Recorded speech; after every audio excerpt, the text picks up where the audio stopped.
Well, hello everyone, Dan Hurd with Dan Hurd Prospecting here. Welcome back to my channel. And if you're new, welcome. I hope to earn your subscription today. I'm back here for week 3 at the Trout Creek Mine. Checking on the guys, seeing what's going on, making sure we got a good plan for the last 2 weeks of the permits here, and just come up to have a bit of fun with the boys playing in the mud.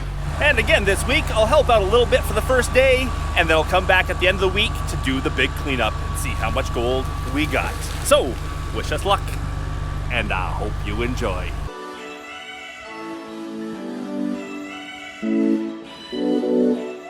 Now, Andy's down here in his rental excavator digging away to the bottom corner of our test pit, and we are thinking that that bottom corner may hold the best gold of the whole pit. So the test pit started way off there, came all the way through here, and ends going over the hill down onto the flats below, and we only have a little corner of the flats below, but we are thinking that that is the hottest spot. So he's taking some time right now, clearing off as much as he can get from the bedrock down there, and that will be this week's main focus. You can see he's got a whole lot dug already. Grab all of this, move it down to the wash plant, and then the last little bit will be to take the material that's underneath his excavator, lift that all up and out, and run it. Looks like we maybe have 100 to 150 yards worth of material to go, and we've been doing 100 yards a week.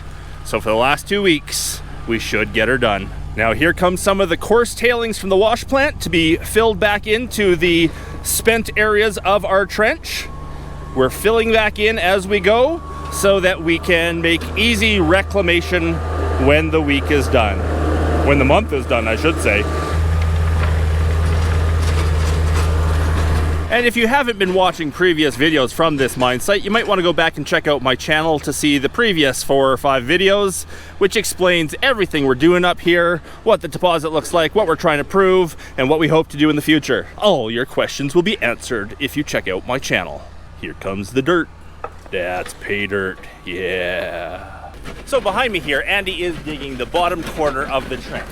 Down here on the flats, we've actually done most of our testing along this slope here. And most of our testing along here has definitely been showing us, 0.3 to 0.5 grams per yard. Up in the main trench, we're not hitting that yet. So that's why we have high expectations for down here at the bottom, right at the bottom of this slope, that possibly we're gonna get better results. How you doing, Andy? We're good, doing good. Just need Gareth now to start running that pay down. Perfect. Now Gareth has been removing our coarse tailings from the last big run. The last big run we did 42 yards of material at once, which created a lot of coarse tailings. So he's just scoop by scoop by scoop, taking it back to the main trench. Unfortunately, large rocks like that don't dig easily at all. It's hard to get a good scoop. Now Andy has told me that our tailings pond is a problem because it has filled up with enough sediment now that there's not that much volume of water anymore. It's not enough to keep running the plant. So yesterday he came in with the excavator and dug out a whole bunch of slop, put it up on our tailings. We will push it all back in when we're done. But our tailings pond could have been bigger. We needed a little bit more, and the debris that is now in it is causing a problem plugging up jets on the wash plant. We came up with a few solutions that we're gonna work on for the next run. Okay, Andy, I'm gonna take off here for the day. Looks like you know what you're doing for the week. Yep, we know what we got to do, and I'll see you probably on Monday to do this week's cleanup. Awesome, okay. Yep. Sounds good. We'll let you know if anything happens. Sure, yeah, give me a call. I can go here pretty quickly if you need me. Nice. Well, that's it for me today. See you then.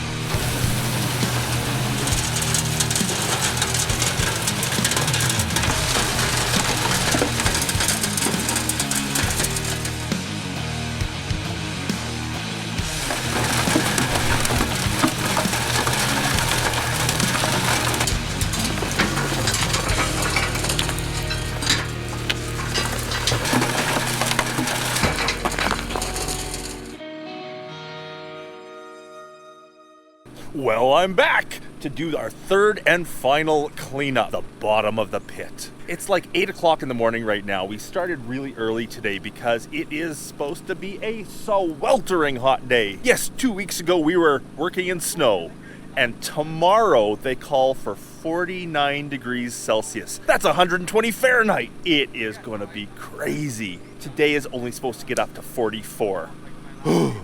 So we're starting early to get most of this work done in the cooler part of the day. Andy's going to town to get some fuel, and I'm going to start cleaning up. Let's get going. Now, for today's cleanup, I will be using a spiral gold wheel here, and unfortunately I forgot the proper bin that goes underneath it, so I've jerry-rigged something that should work. And our cons here, we will be classifying down to 1/8 before it goes in the machine, and of course I'm using the Arbor Fabricating Classifier, the world's best classifier. If you want your own, there's a link below in the description, with a discount code. I've already started scooping in. Let's get this cleanup done.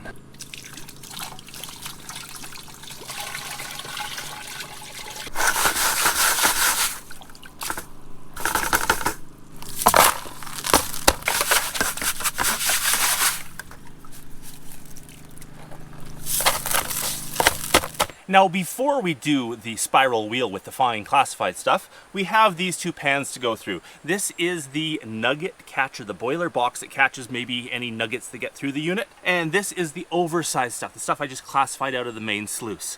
I'm just gonna pan those two out, see what they have. The boiler box, nugget catcher first. Okay. Let's have a look. There we go. One nice big picker, couple little flakes.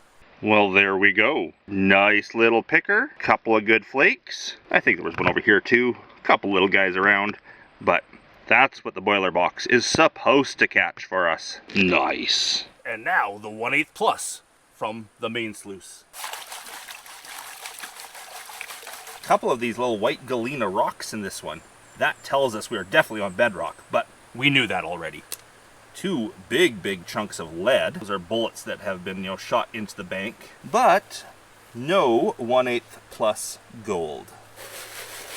I totally just lied to you. There is a 1/8 plus flake. It's just a very rusty flake. Well, there you go. I almost missed that flake just because of the color of it. It's got a lot of rust on the surface, and it blended in with the rocks really nicely. But when I did my little double check, something was not moving right in the bottom. Had a closer look, and even my old bad eyes could see that that was gold. That's a nice piece. So there you go, there's the other side of the flake, and you can see that there's still host rock attached to it. That's that ironstone that the gold comes from. So this is a very fresh flake, and that's why it stains so bad with rust, is it still has some ironstone rusting off the surface. So this too was in the oversized material. That's a whole lot of pieces of bullets that have been shot into that bank. So lead, flattened out lead, and galena nuggets. Galena is a lead ore, natural lead, and they're the white ones in there. Lead being heavy comes out with the gold, and that last run we ended up with a lot of those heavies. Probably just because of where that last run was taken from, on the edge of the bank down near the bottom. Look into the wheel. Look into the wheel. Look deep into the wheel. You are getting very sleepy. You want to send me all your gold. You want to subscribe to my channel. Last time I did a video on the spiral wheel, I had everyone accusing me of trying to hypnotize them. Me? Not me. This sun is frickin' intense. Whew. I might need to move this into the shade somewhere. Wow. Well, I moved it back a ways. Hopefully the sun gets up higher in the sky and actually casts a shadow on this in a second. Now, if you are interested on how a spiral wheel works and sort of the physics behind it, how you use it, how you adjust it and everything, I have a video on my channel about that. Go and check out my channel, search for spiral wheel. You'll find it there. And I talk about how this thing works and what you do. For today, I'm just using it to recover our gold. I put one scoop in just to start setting the water flows and angles and everything on the machine, and already we see lots and lots of gold coming up and falling into the cup on the backside. And yes, I remembered to put the cup in this time. There's a flake right now. Really nice one flittering around in there, right in here somewhere.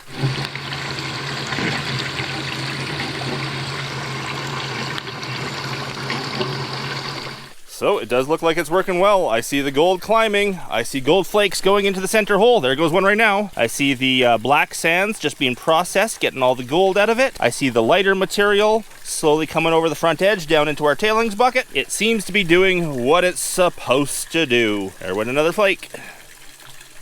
And another flake. Oh no, I'm seeing the same flake every time. There's a flake stuck right there, just rotating around.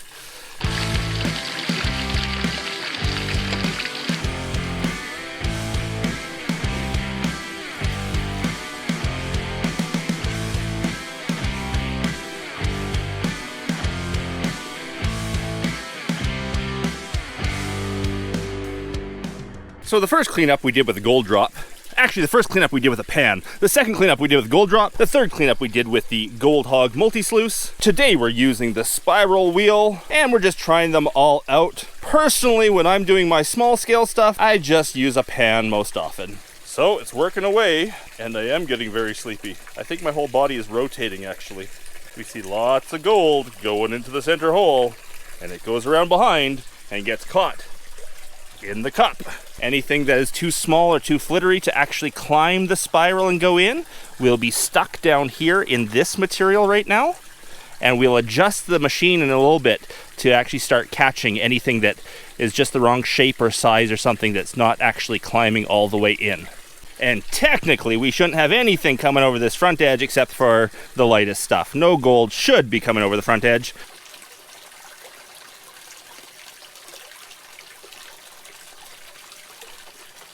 So everything's now in the spiral wheel. It's just processing the last little bit at the bottom. In a moment, I will start turning down the water and seeing what extra is captured in there that will climb up. At that point, once I've got everything that turning down the water will capture, I will turn back the angle of the whole thing and see if anything new comes in. Turning down the water and the angle does introduce a lot more black sands into the final cup, but those are so easy to pan out. Okay, time to turn down the water flow a bit and see if it'll pick up a bit more gold. It'll definitely pick up more black sand. Okay, I see more black sand going in now, which means it should be getting the smaller gold as well.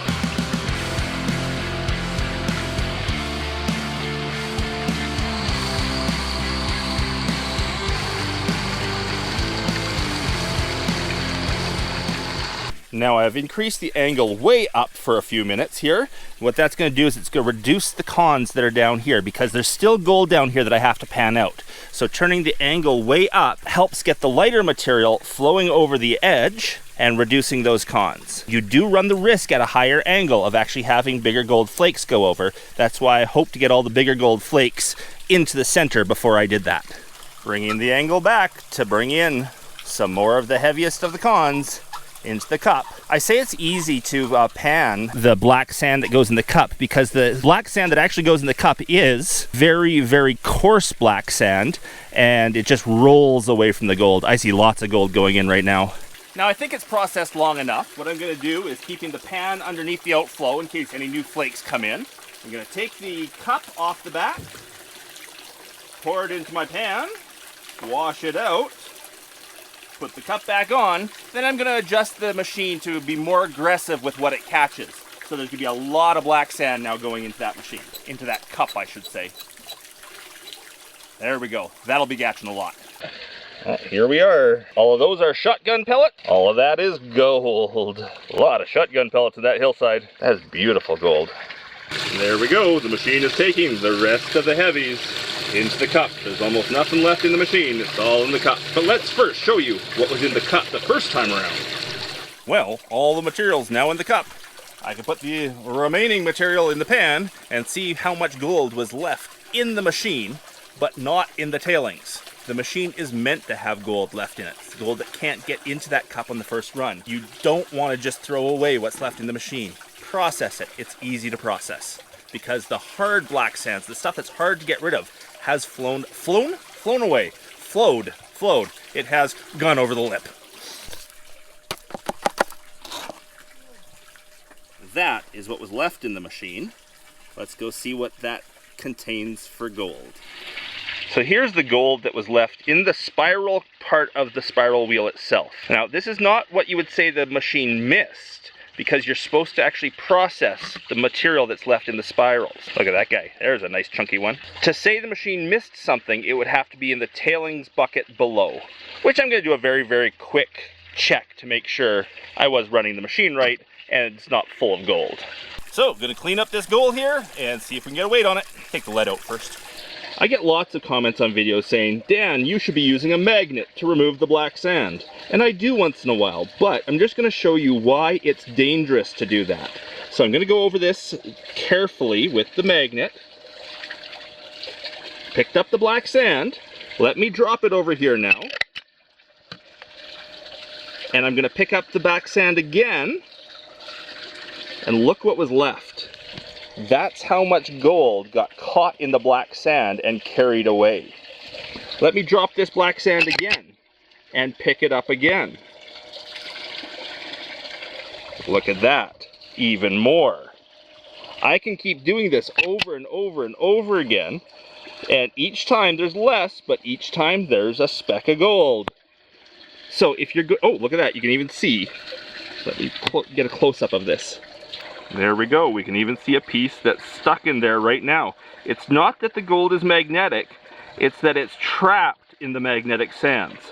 And it is possible some of these pieces of gold actually have ironstone still attached to them, which would make them magnetic. So it's not that I don't use a magnet, it's just when I do, I have to be very careful. Oh, there's another piece that fell out. And very careful not to take my gold away with those magnetic black sands. Now there we are with the magnetics removed. Remember, not all black sand is magnetic. Hematite is sometimes not magnetic. And the little chunks of lead that are in there, again, are not magnetic. There we go. Other than the pieces I sucked up into my sucker bottle earlier, that's today's cleanup. I'm just going to suck that all into the sucker bottle, then I'm going to take the sucker bottle and, you know, put it out to dry. No, I'm not putting the sucker bottle out to dry. I'm emptying the sucker bottle into something that will dry. Gotta clarify these things. Otherwise, you know, the trolls. So in this intense sun, I'm giving it 5 minutes. Or possibly 5 seconds. It'll be dry in no time. Well, the amount that was in the tailings was such a minuscule amount, it wasn't even worth my time panning it out and sucking it up. So the machine did a very good job. Now, that other gold should be dry. Well, there's today's gold, all dried out. Well, this week's gold, I should say.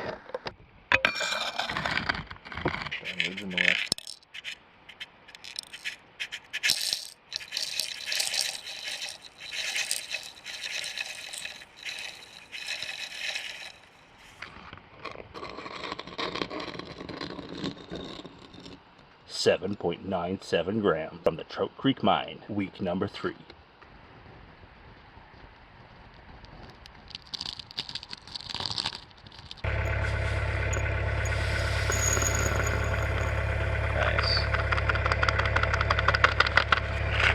Well, we won't know for sure until the very, very final video, but we think that's an ounce of gold from the Trout Creek Mine.